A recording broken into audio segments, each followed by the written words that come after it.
Good morning, I'm Angelo Castro III, and since Angel is still out of town, we're joined by a very special guest and co-anchor, Chiki. Hi, good morning, Angelo. Oo, good morning, Chiki. Thank you for joining us, ha? Oo, maraming salamat also for considering me here kasi look at all the food here. Nakaka-excite. Oo, na-shock siya kasi, Chiki, it's Friday today and every Friday, Buddha's Belly ang nag-sponsor sa amin. I heard. Oo, so Chinese food po ang Buddha's Belly. So medyo pag Friday, medyo busog kami all the way up till dinner. Oo, Buddha's Belly, get in my belly. Mamaya. Oy, ganda yun, ha? Well, Chiki, madami tayong pag-uusapan today. Oh, daming issues. But before all of that, no, we're serving you news in a countdown. Yep, all that before your second cup of coffee. This is Brunch. All right, let's begin the countdown with a video that sparked outrage online. Trigger warning, animal cruelty. This is a video showing a group of teenagers throwing a cat in the sea of Santo Domingo, Albay, has gone viral for all the wrong reasons. According to the Tobacco Animal Rescue and Adoption, they did this just for online content. The cat, now safe, was rescued and is under the care of the animal welfare group while the perpetrators may face legal action. Kita niyo naman po doon sa video kung paano, like, parang walang awang tinapon, pinagtripan yung pusa na nananahimik. Wala siyang ibang as in nakaupo lang siya, resting Tapos, yung parang alarming siya in a way na minor age yung may gawa. Alam mo, nagsispiral out of control, no, these content creators, the way what they do for content, ano? Yes, definitely out of control. Kasi yung last na sinabi nung babae kanina was underage. Tama ba? Minors, oo. Minor yung gumawa nito. So, kasi for content nga eh. Eh, di ba yung mga bata ngayon, kabataan ngayon, yun eh. They want to go viral kasi you can make money out of it. Oo, so they're looking at they're looking at the opportunity to make money. Pero di ba, I don't know what's going through their head that they think throwing a cat into the sea for content is good. It's crazy kasi alam ko merong yung I don't want to use this word, but for lack of better terms, yung appeal niya is may shock value. Alam mo yung shock value na parang, oh my God, ginawa yun. Grabe, tingnan mo yun. Parang hindi ko kaya yun. And then look, this person can do it. So parang, it's just like watching those videos na nagpa-pop ka ng pimples na ayaw mo naman talagang panoorin, alam ko yun, oo. Oo. Pero nakaka-addict. Alam mo, there's a popular, just before we go on to the next, no, there's a popular video account in Instagram. I think it was flagged a number of times. They always chain monkeys. Iba-ibang monkeys to a tree, and then they would put a cobra beside the monkey or a python. And then naka-flag na ang Facebook dyan ilang beses because they will show the entire video of the python or the cobra consuming the monkey. Oh my God. So if this is what kids are seeing and they think it's all right, hence you have things like this. Yes, they think it's all right because nadi-desensitize sila, which is why nakaka-bother. Yeah. Diba? Kasi paulit-ulit mong pinapanood. Nung una kasi parang, wow, shock value, parang wow. Pero sa huli parang, becomes okay, normal, paulit-ulit, okay na sa akin. There's no effect sa akin na parang, click na lang, panoorin, no effect sa emotions. Diba? Ay, nako, sana we find something to do about these issues, but let's move on to the next. Yes, our next story, guys. The second wave of exploding devices in Lebanon. At least 20 people have died in the country after handheld radios used by Hezbollah members exploded on Wednesday. This explosion follows a similar incident involving pagers the day prior, which resulted in 12 deaths. The Iran-backed group reportedly purchased the devices 5 months ago. Hezbollah has blamed the incidents on Israel, which has not yet commented on the explosions. First thought, may pagers pa pala, no? Yeah, apparently these pagers, aside from having small amounts of explosives in them, are also connected to bigger explosives around the area. Yes, before this, walkie-talkie, di ba? Walkie-talkie, that's Walkie-talkie right. nangyari dun, yung sa explosions. Yung walkie-talkie daw, kinuha pa sa supplier na not licensed. That's right. Not officially licensed. Yung supplier niya, hindi rin recognized. And the reason why they use pagers and walkie-talkies because yung signals po ng mga cell phones or advanced signals are detected by satellites which the US can monitor daw. So these signals they utilize yung the old school towers use. Radio frequencies. Radio frequencies pa na hindi nakikita ng satellites. Yeah, that's true. Very practical ito. Very common naman ito sa mga like military or paramilitary. Yes, until now. Oo. Yes, mga walkie-talkie po talaga and I guess pagers. Well, I know for the walkie-talkies for a fact kasi, well, one is cost-effective siya, mas mura. We were talking about the latest device of one of the brands. Alam natin kung anong brand yung mahal, di ba? I don't know, 70 to 100,000 per unit? Per unit. A pair of walkie-talkie, pwede mong military grade na to. Military grade, kahit ano daw underground ka. And then yung kausap mo is above ground, kaya pa rin mag-link. Mga how much? 10K maybe? 10, 20K? Somewhere there? For 2 pieces yan, ha? Take note. That's for 2 pieces lang yan. So, cost-effective. Tapos pag ka pa, you go through like rugged terrain. Yeah, rugged terrain. Tapos, heavy duty, weather, di ba? Umuulan. Kayang-kaya. Alright, let's move on to our next.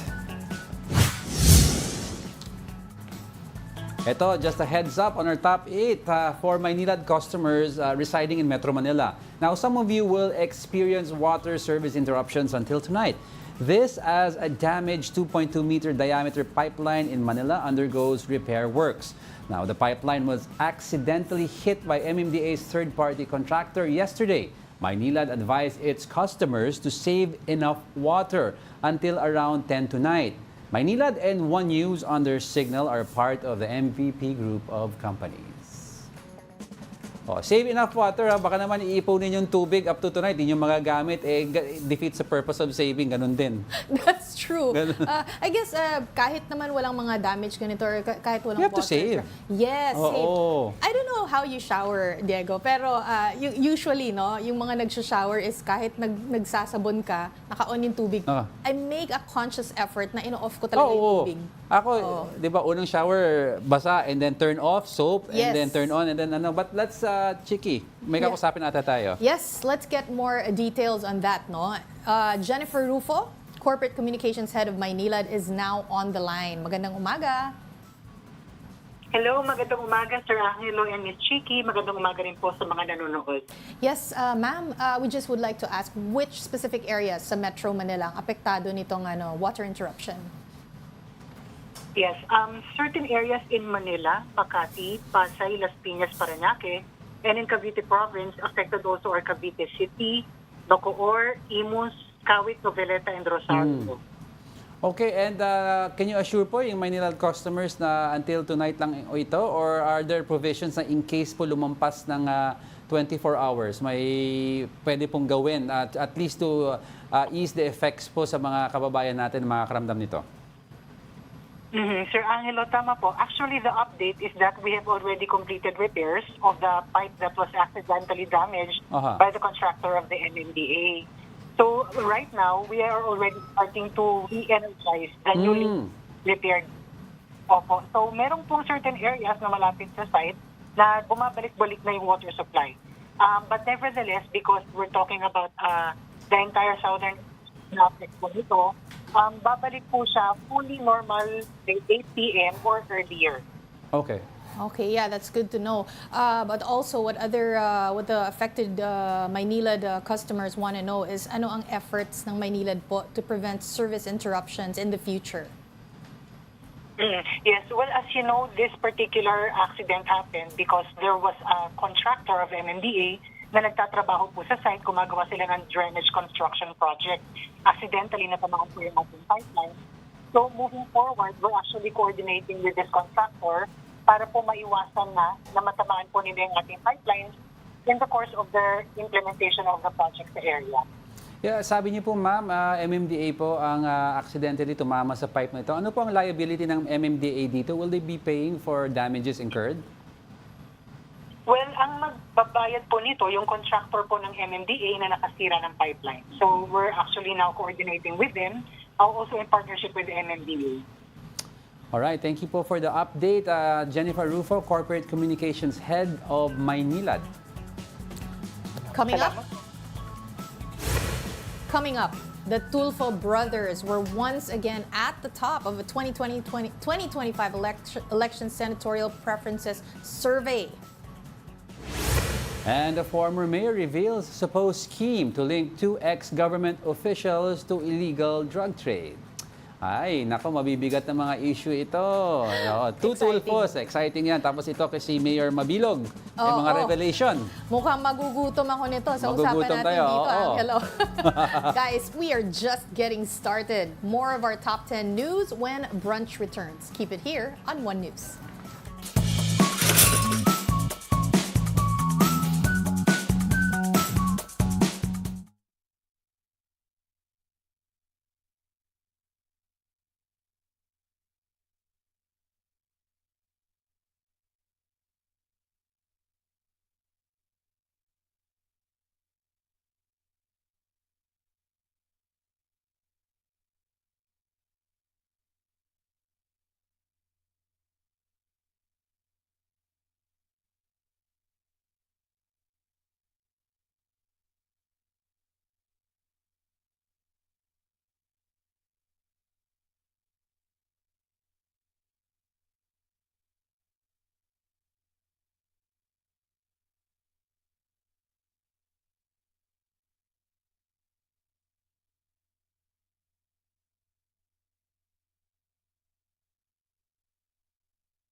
Good morning. You are still watching Brunch here on One News. Oh, yung mga loyal viewers natin, Chiki, may mga Meron. pabati ba? Meron dyan? Oo, dito sa One News Facebook page, I see Juan Miguel Ebron. I'm sure loyal Migs. ito. Oo, si Migs. Oo, si Migs. Hello, Brunchies daw eh. Oo. Kamaka-branches yan. Oo. Good morning. And you have Gary Field naman. Hello daw, Ma'am Chiki. Good morning. Hi, Gary Field. Oo, si Gary Field. Alex Fuentes, of course. Mamagandang stickers niya. Ralph Domingo. Ayan. Honorary brunchy ka na daw. Oo, first time. Oo, first time. Si Sam PK Go. Sam Pokemon Go. Oo. Pokemon Go. Mukhang mahilig sa Pokemon to si ano eh. Oo, see you mamaya. Ayun, sige. Madami pa tayo pag-uusapan. So let's get right on with the countdown.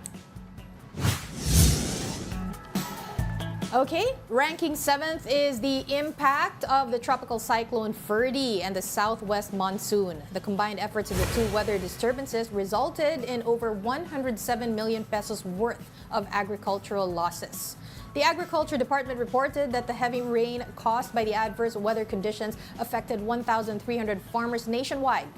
Over 4,700 metric tons in agricultural products were also damaged. Despite this, Agriculture Secretary Francisco Laurel assured the public that there will be no food shortages. So malaki-laki yung 107 million. That's why PBBM was talking about yung hybrid na bigas. Ay, oo. Diba? That can survive daw El Nino and La Nina conditions. And mabilis ang growth rate niya. So mabilis ang turnover rate niya. Oo, yung mga hybrid, not just bigas, I think dapat hybrid crops yes, in hybrid general. crops. We're taking a look at that. Oo. Tama yan.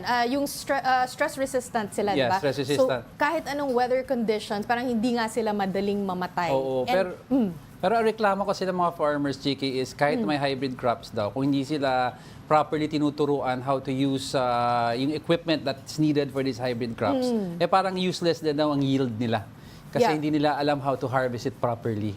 Okay, yeah. So, hindi pala kaakibat yun na parang bibigyan ka ng, parang it should be an entire program, right? Yeah, but they're just giving you the crops, they're giving you a guide, a short seminar daw how to plant it. Pero yung ibang gamit na like special fertilizer, special equipment to harvest these crops, medyo hindi daw kompleto ang pag-orient sa kanila paano gamitin. So hopefully there are improvements in the future kasi na-area naman nila yung concerns nila di ba? Yeah. They have expressed their concerns, the farmers. So hopefully the DA pays heed to those concerns. At saka we're only in September so ang effect nito 107 million of agricultural losses that's for just one bagyo. Malaki-laki yan. And we still have a long way to go. Yes, and just remember guys, ang bansa natin, we have like 20 bagyos every year, di ba? Every year. It's not anything new. It's actually something it's been there And since hindi forever. pa officially pasok ang La Nina. Oo, totoo yan. So,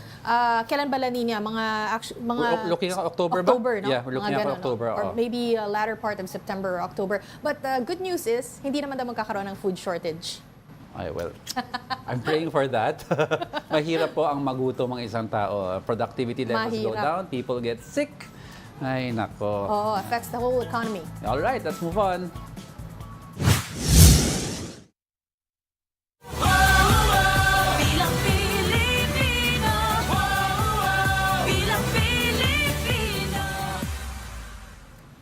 On our top six is about COMELEC's new guidelines for online campaigning for the 2025 midterm elections. Candidates are now required to register all their online campaign platforms. This includes everything from social media accounts to websites, podcasts, blogs, and even vlogs. The deadline for registration is set for December 13. COMELEC will allow the use of artificial intelligence, or AI, in campaigns, but only if it's fully disclosed. Deepfakes, however, are strictly banned. These rules are being rolled out less than a month before the candidacy filing, which begins on October 1. Number one, we should really regulate social media. Number two, we should really regulate AI. Number three, we should really prohibit or ban the use of deepfakes. At the same time, we must be able to talk and coordinate closely with the platforms so that they'll be the one, again, to police their own rank. Kaya kasi equalizing factor ang social media. If you remember, PRRD won his elections using, I think at that time, a lot of Facebook people come in. PBBM won via TikTok. Yes. Oo. So malalaking bagay po itong mga social media accounts. I just don't know how they're going to regulate that or anong penalties that will happen. Like, di ba, pag sa TV, meron kang sa ads, you can only take out an amount or a number of minutes total. Ito, I don't know how they're going to do that because other people can share. Do you count the people who share the content of these politicians? I don't know eh. Yeah, I guess, well, kakalabas lang nung announcement na niyan or news item. So, I guess nearing the elections, baka meron na magkakaroon, malalaman na natin yung guidelines or specifics on that one. But yeah, you're right. Social media definitely a game changer. Game changer talaga siya, di ba? Because of the generation, also because of technology talaga. That's right. Pero I think they're talking about kasi meron kang ads which you can use your card on Facebook. Di ba? Which mag-boost ka ng certain accounts. Pero I don't know kasi we were talking with the COMELEC Chairman George Garcia before, medyo masalimuot daw with regards to resharing content that is not originally yours, pero content ng ibang candidate. So they count that? So that's why we want to take a look at sana yung guidelines, especially now, October na, filing na. Filing na, October. Tapos kailan ba campaign period? I know the filing of the candidacy is October 1 to 8 ba or 2 to 8? Somewhere during that time. So guys, huwag kalimutan mag-register ha. Ay nako, wag kayo last minute. Pwede pa hanggang September 30, ilang araw na lang, di ba? Pero wag kayong mag-cram. Ugali natin minsan last day ng filing ng mga pag-register doon tayo lahat magkukumpulan sa mga office Comelec. Sayang mag-vote. If you see what's happening to Congress and Senate now, parang nagkakagulo. If you want a new breed of lawmakers, now's the chance for you to speak out and cast your vote wisely, di ba? Huwag kayong magpapadala sa mga on the pretenses of uniteam. Lala, I'm just saying. Shots fired. I'm just saying. Pero guys, again, you know, we have the newscasts here. I'm sure na in each newscast of One News, One Page, our sister companies, TV5, even Radio 5, you're going to be getting to know all the candidates for the midterm elections, no? So, kilalanin muna natin sila. Wag yung yung sino yung popular. Wag lang yung tama ka, bobotohin. Kilalanin nyo mabuti what they've done and what they can do. I've said before, you know, we understand kasi name recall siya. That's right. And usually sasabihin nila, well, I don't know this person, so why will I vote for this person? Ito, kilala ko na yung pangalan, medyo alam ko na yung ginagawa niya. Pero yun nga, that's the point. That's why you should get to know the other candidates. Kasi malay mo, the platforms are also good. Lalo na ngayon may Google. It's so easy to research what one has done in the past. All right, let's move on. Entering our top 5 is GMA, Gloria Macapagal-Arroyo. The former president will seek re-election as Pampanga's 2nd District Representative in the midterm elections. This was revealed by her office to the media yesterday. If she wins next year, it would be her 5th time serving as Pampanga's 2nd District Representative. Arroyo was the representative of her district for 3 consecutive terms from 2010 to 2019. She then came out of retirement in 2022 to run again for Congresswoman and won. Yun naman kala ko, president Nung kita ko yung headline Congresswoman naman pala. Congresswoman? Oo. Nagulat nga ako. Kanina may nagsabi sa akin, she's gonna run for president. I was like, what? What? Seriously? I don't think she wants that headache again, si Madam Congresswoman. No? I don't think so. Pero expected naman yan because balwate ni Arroyo and former President Arroyo and Congresswoman. And they need that for the upcoming presidential elections because she can bring in votes for whoever she is going to support. That is so true. Si ano nga to, di ba? Si tinatawag ng secret weapon, di ba? Yes. Or charm, lucky charm. Sorry, it was more of lucky charm than secret weapon. Mga kingmaker yan. Dati, if there was Arab magic, ngayon may lucky charm, secret Yun, lucky charm. Secret weapon. Si GMA. Grabe, no? Walang kupas no? Yeah, when was she president? She was president until 2010. Diba? Yes. She came in after Arab, so 9 years. 2010, she ended her term as president. Tapos tuloy-tuloy na, except for that gap in between. So ang tagal na niya sa politics din. Alam na yung laro. Okay, ito, maiba tayo. A teacher from Isabela has taken an innovative step to ensure responsible use of artificial intelligence o AI among his students. Paano kaya ginawa yan? Mobile journalist Merrimon. Si Merrimon. Merrimon Reyes has the story.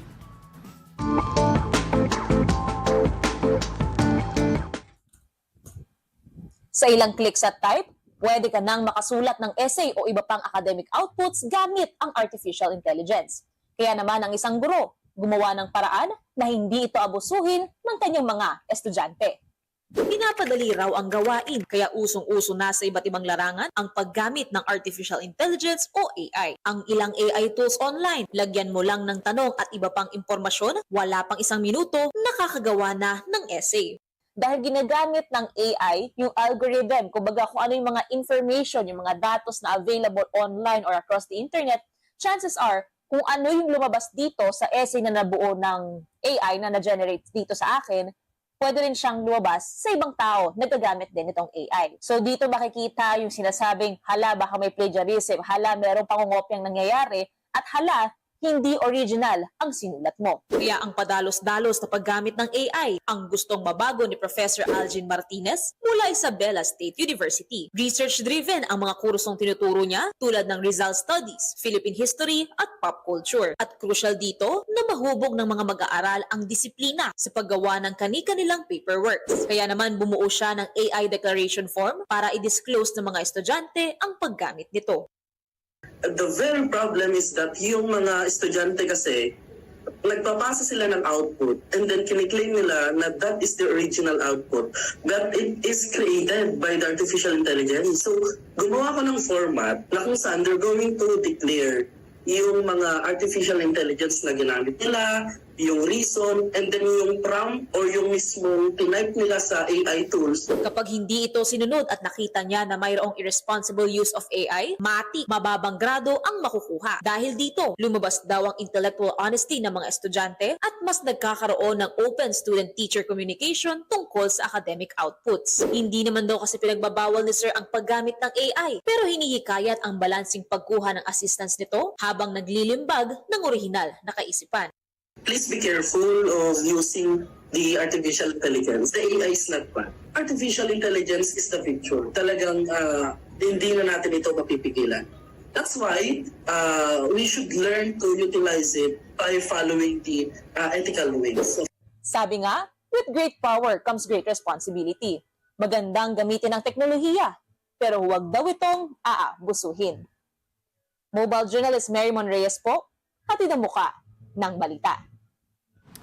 Monchike, I don't know what's your take on this, pero I teach a class of journalism in college, and I asked two groups to debate and to take their stands. One group was saying that AI takes away the way one would have creativity enhanced because you're having a computer think of things to say already, imbis na you're coming up with it. Well, the other group says that is quite to the contrary daw, because you're taking out the stress of coming up with the first sentence or the first word of content, that when the AI generates it, the rest is easier for you. So, mas creative ka daw dahil hindi ka napagod, may tumutulong sa'yo. So, but I don't know where you stand regarding, for students, Yeah, the for use students. of AI. Yeah. Well, first of all, ikaw as a professor teaching journalism, what is yours? I'm actually curious, what is your stand on this? Right now, well, for me kasi, I think, my stand is, I think it takes out the creativity. In the first place, I come from a generation na walang ganito.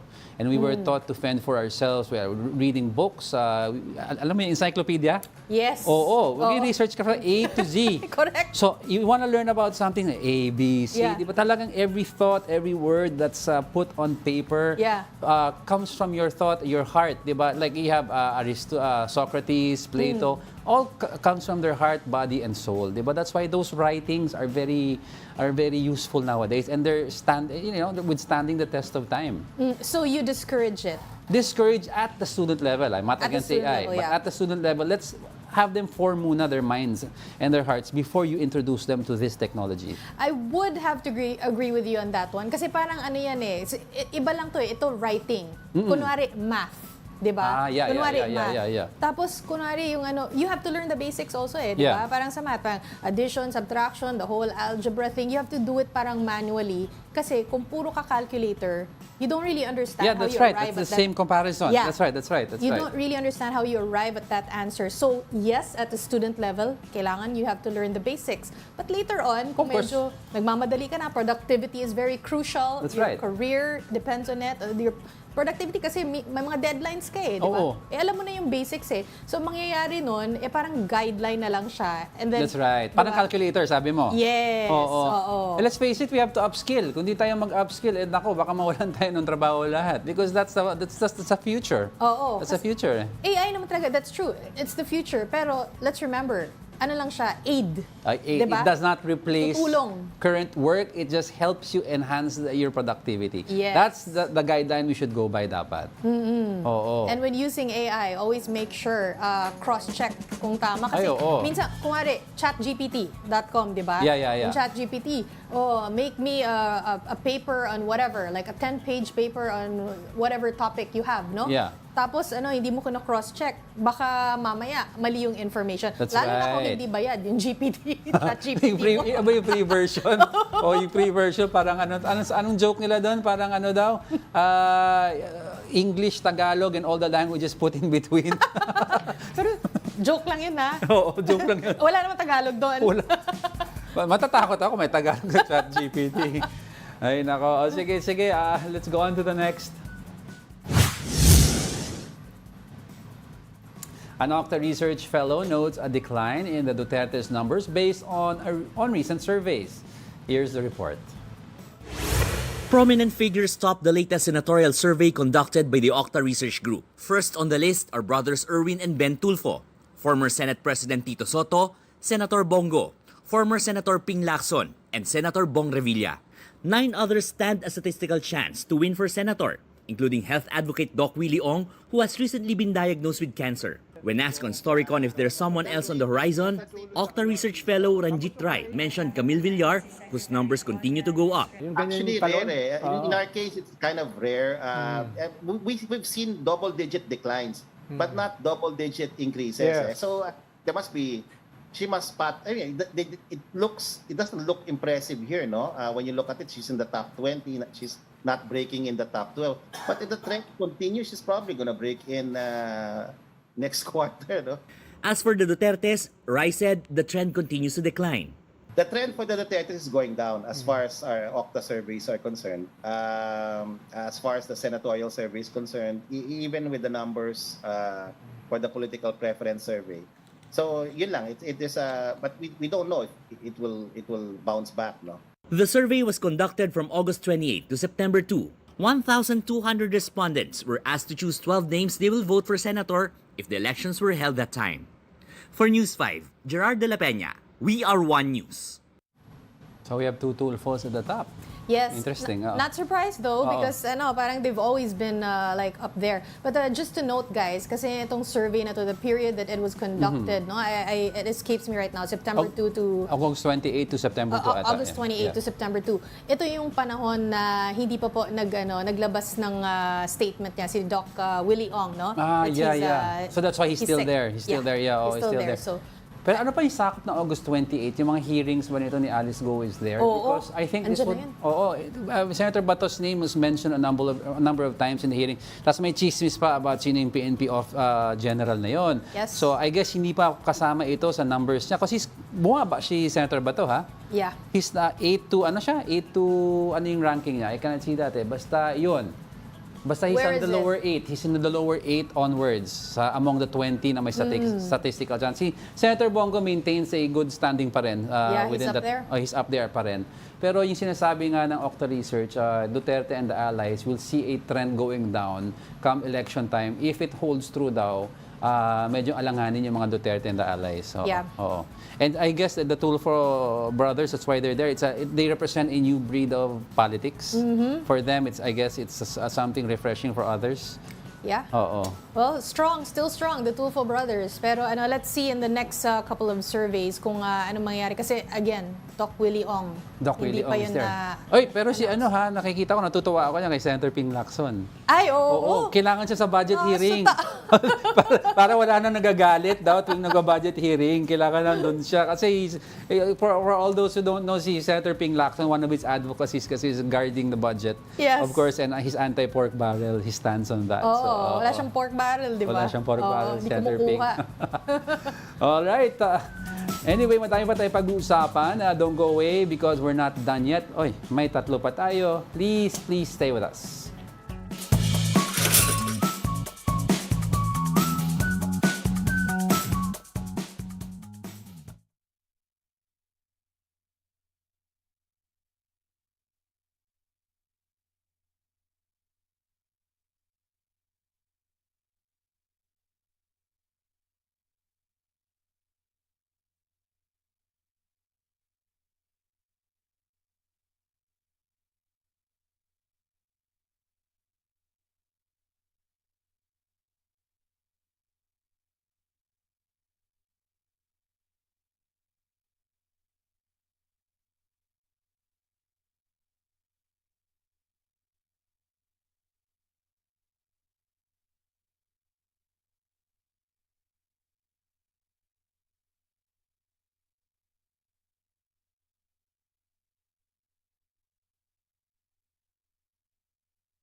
Welcome back. You're still watching Brunch here on One News. Again, we have Buddha's Belly food right in front of us. Huwag kayong mag-alala, mamaya maubos yan. Oh, Kasi grabe, ang dami nito ha. Nakikita nila kasi baka may nagsasabi daw sa chat, hindi daw kumakain. Relax lang kayo. He's actually been eating, guys. Wipe out yan mamaya. Don't worry. At madami pa tayong pag-uusapan. We still have 3 more issues. Of course, yung mainit ngayon, Chiki. Si Alice Go issue, hearing sa Quadcom, hearing sa Senate, multiple contempt citations. Oo, walang kamatayang issue the past few weeks, at least. Yeah, very tiring for us in media as well, no? Keeping up with all of these issues. Yeah, it's actually tiring kasi nandun siya lagi, pero wala tayong anything substantial pa na nakukuha sa kanya. Di ba? Hindi ko po maalala, Your Honor. Oo. Ano parang yun yung mga canned answers niya. Hindi na maalala. I'm telling the truth po naman talaga po. Hindi pwedeng magsalita dahil may kaso ongoing. Death diba? threat daw siya. Yan. Or yes, yung concern on her safety. 3 canned answers. 3 canned answers. Nicely said. 3 canned answers. Answers in a can. Let's move on. Yeah. Third on our countdown, one of the staff members of former Bamban Mayor Alice Guo has appeared before the NBI after receiving a subpoena. During a Senate hearing, G. Pepito admitted working as a secretary at Guo's QJJ farm and previously in the Bamban municipality. Pepito was the one who brought Guo's August 14 counter-affidavit to a certain Kadante, who supposedly helped notarize it. However, NBI confirmed that Guo's signature on the document does not match their records. Pepito refused to comment when approached by News 5. Ma'am, gano'ng katagal na po tayong staff ni Mayor Alice ko? Kayo daw po yung nagbigay nung pinanotaryo po kay Kadante, sir? I remember this, yung hearing napanood ko to, yung sinasabi ni Pipito and yung supposedly body, yung double ni Alice Guo, yung doppelganger niya, na when they brought down the documents to the lawyer, pirmado na daw. Hindi daw niya pinirmahan to, pero ang kiniklaim po ng lawyer, pinirmahan sa harapan niya. So, ang kinocontent ng NBI, yung body double, yung nagpirma from the car, giving the impression sa lawyer na siya yun. So, there are two, when they fact-check it, mukhang they're inclined to believe yung sinasabi ng lawyer na yun ang nakita niya, pumirma. Kasi hindi nag-match yung signature eh. Yes. Actually, hindi niya kamukha yung body double niya. Hindi, pag nakamask, ayan o, tignan mo. Parang pinilit lang yung haircut saka yung... Di ba sabi pa ng taga-NB, pinaputi daw ata siya, no? Mega gluta ba yan? Guys, for those who don't understand, a little background lang, yes, no? Yes, go. Yung PAOK, tsaka yung PNP-CIDG filed filed a human trafficking complaint, no? Last June, against sa Guo. Tapos nung August 6, yung complaint sinambit na for resolution. 10 days after that, si Guo, or her camp anyway, filed a motion to reopen the investigation. Tapos they came out with a counter-affidavit. So you remember, guys, she left last July, di ba? Yes. The counter-affidavit, as we mentioned earlier, was actually completed or notarized August 14. Diba? Wala na siya dito. Oo, wala na siya dito. So yun nga, she claimed to have signed the document before she left or escaped the country. Pero binanggay yung document that was supposedly signed and it's not her signature based on other specimens. Oo, kaya nga sabi ni Senator Risa Ontiveros, her entire identity is built on lies. On lies. And nag-claim pa under oath yung supposedly secretary ni former Mayor Alice na hindi ako nag-sign yan. Kiniklaim nito, kamukha ni Alice na nag-sign ng lawyer. Di ba? So, her entire story is parang lie after lie. Lie after lie, yes. Actually, speaking of the lawyer, si Attorney Galicia, di ba? Attorney Galicia, notarize.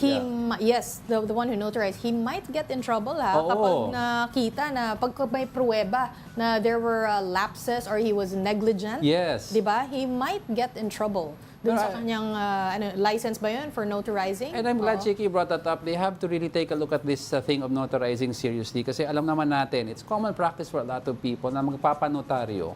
Minsan, you can enter magpa-notarize ka, wala kang appearance Non-appearance notarization. They Very do common. that. We have seen that. We have seen that and now at least they're talking about it. Bawal pala yun. Oo. Diba? Common yan. Totoo. Common yan. Parang hindi ka pupunta doon. Minsan, secretary mo maglalakad o kakilala mo. Tapos wala doon yung lawyer. Tapos naka-antedate yung inonotarize mo. Bawal po yun. Ayan, so may lapses si Attorney Galicia dahil hindi niya pinatanggal daw ng mask if ever nakamask para i-check yung identity. Lesson learned. Very bad, very bad. Let's move on. Let's move on to our top two. Just like in the Senate, Alice Guo was cited in contempt over the lower house. This comes after Guo repeatedly refused to answer questions, invoking her right against self-incrimination. She also requested for an executive session, which was later denied by the House Quad Committee. I'm willing to tell the truth. Basta paniwalaan nyo lang po ako at huwag nyo lang po isipin na nagsisinungaling po ako. Sasabihin ko naman po lahat ng totoo po sa inyo. Guo also denied her endorsement of offshore gaming operator Zun Yuan to the Bamban Municipal Council. Bamban Vice Mayor Leonardo Anunciacion earlier claimed that Guo had the Pogo firm's request as one of their council sessions agenda. So, Miss Alice, tama po ba yung sinasabi ni Mayor Arroyo? Regarding naman po dun sa sinabi po ni Acting Mayor Anunciacion po, hindi po ako yung kausap po nila. Resolution po sa kanila. Ang sabi ni Acting Mayor, ikaw ang nag-endorso as Sangguniang Bayan ng Pogo. Oo, hindi. Hindi po. And our top story for today is former President Rodrigo Duterte. An emotional former Iloilo City Mayor Jed Mabilog accused the previous president of threatening his life that led to his self-exile in the U.S. He also revealed the alleged plan of the Duterte administration of tagging former Senators Mar Rojas and Franklin Drilon as drug lords. Here's the report. Go and take him out. The mayor of Iloilo City, I identified him. This is broadcast. I said, "You're next." Patayin talaga kita. This is former President Rodrigo Duterte threatening the life of former Iloilo City Mayor Jed Mabilog. Mabilog was previously listed in an unverified drug list of the Duterte administration in October 2017. In a House Quad Committee hearing yesterday, the former mayor cleared his name. I was not and never will be a drug protector. I don't know personally nor did I benefit in any way from any illegal drug personality in Iloilo or anywhere else. Mabilog was in an international convention in Japan in 2017 when he received a call from PNP Regional Director Bernardo Diaz. He was instructed to go to Camp Crame. Mabilog said former PNP chief and now Senator Bato de la Rosa talked to him and vowed that he will help him come home safely. However, another general called him. His voice was grim. Mayor, do not return. Your life is in danger.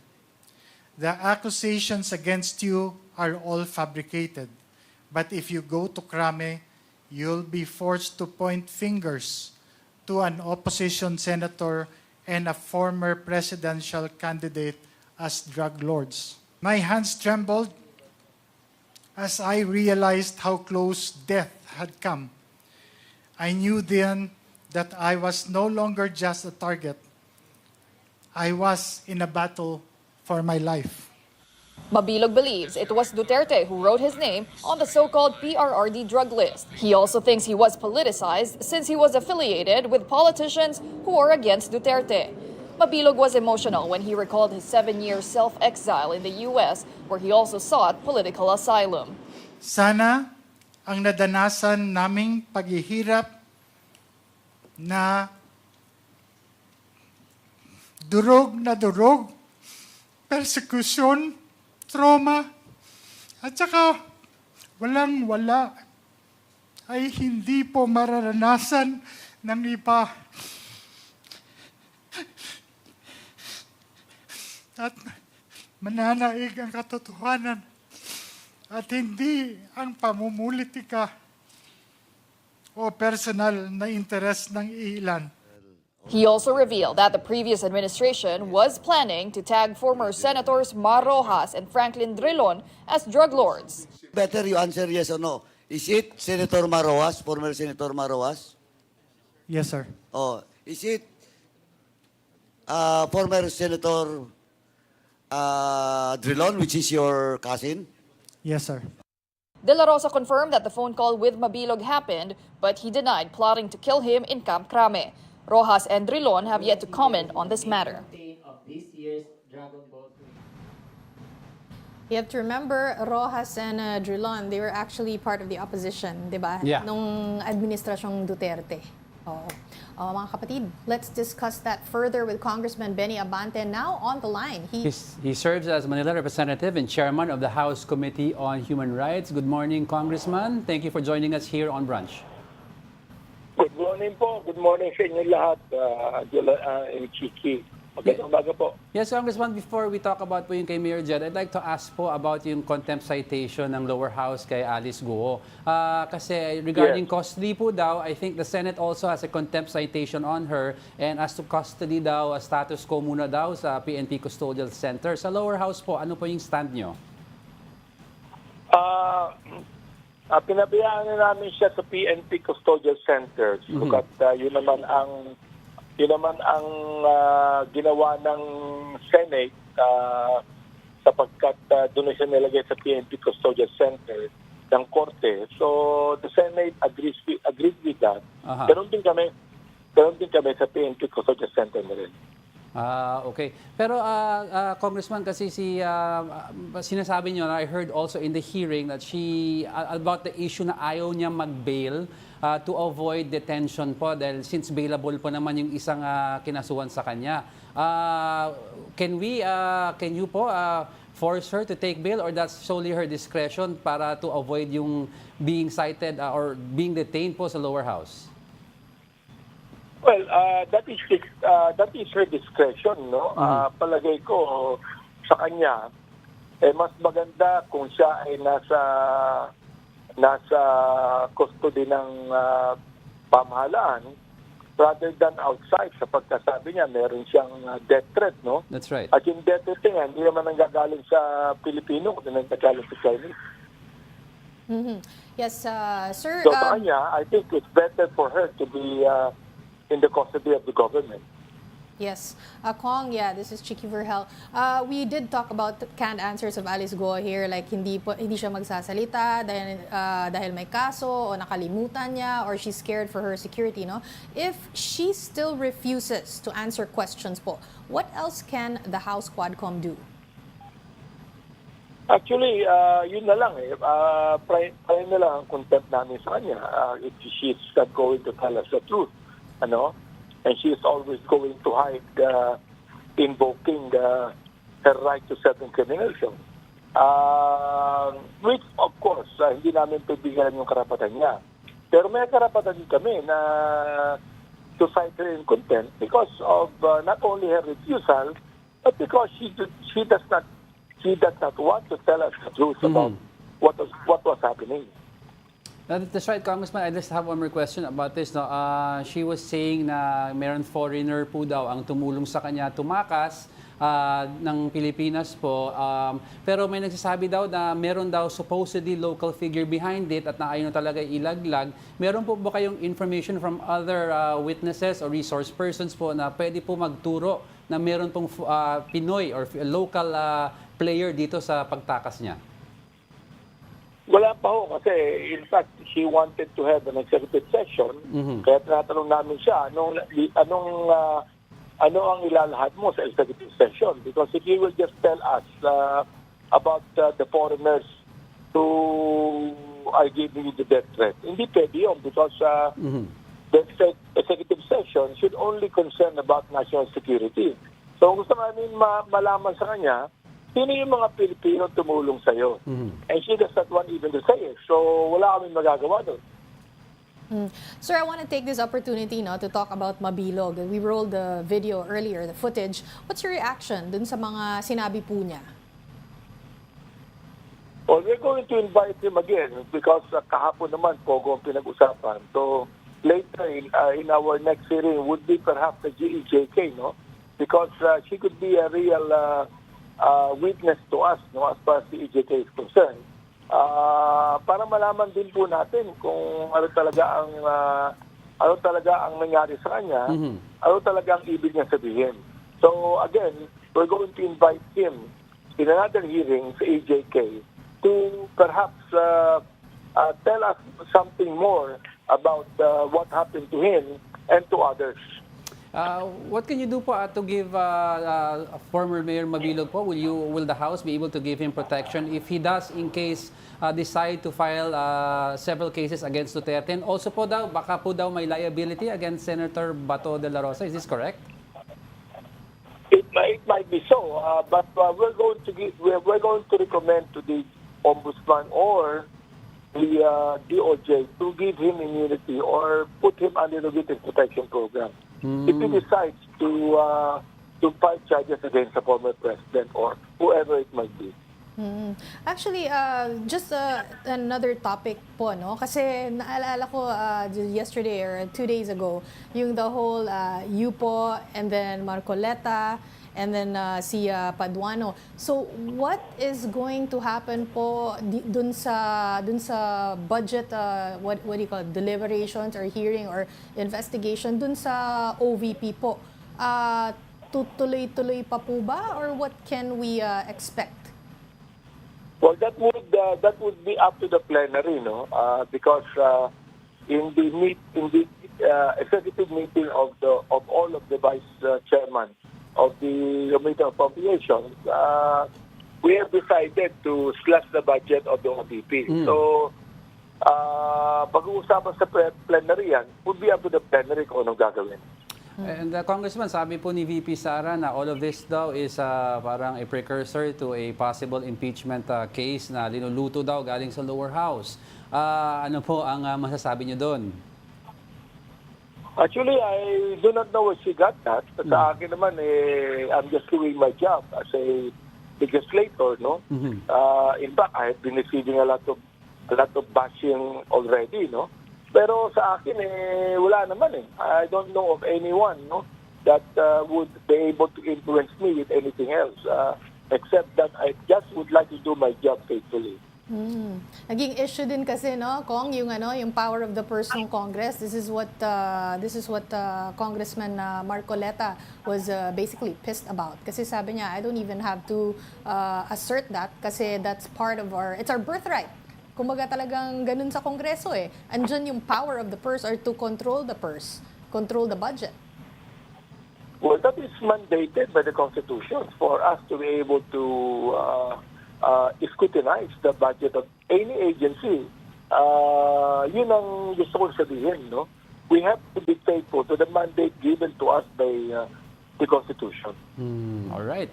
So much to talk about, but for now, thank you very much, Congressman Benny Abante, for joining us here on Brunch this morning. Salamat. Thank you, Angelo. Thank you, Chiki, for the occasion. Ayan, so that was a issue-packed week for all of us, Chiki. Napagod ako dun Daming isipin mo, no? You have Congressman Abante and so many issues. You have the budget, you have Mabilog issue, EJK. Yes. You have also the issue of Alice Go. Walang kamatayan. Walang kamatayan. So parang natatakot na ako mangyayari sa weekend kasi Saturday may nangyayari. Last Saturday si Harry Roque was missing. Oo. Tapos alam na daw tukoy na daw Tukoy where na daw. he is. But I don't think they've publicized it yet or let the public know Sipin about mo na it. in 3 weeks, you have Finding Kibuloy, Finding Alice, now Finding Harry. O, di ba? Third one's the lucky charm. Movie. Okay, guys, thank you very much for joining us. Chiki, thank you for joining us today. It was really a pleasure. Ang dami natin na pag-usapan. Thank you din sa Budas Belly, lahat ng viewers natin. Maraming salamat. May babatiin ka ba? Yes, eto na lang sa Facebook natin. Marwin MB, Cecile Samaniego, Robert Bascug, and Gary Field. Thanks for watching, guys. Ayun, all right. With that, we'd like to give thanks to everyone and wish everyone a happy weekend. Remember, a life lived without stress is a life of beauty. Meron ako ibang quote, but it's not for TV. It's not for TV. A life lived without stress. Is that possible? Yes, there's healthy stress. Oh, okay. Live a life of healthy stress. And that wraps up today's episode of Brunch. Join us on Monday. I'm Chiki Verhel. And I'm Angelo Castro III. We are One News. All sides, all the time.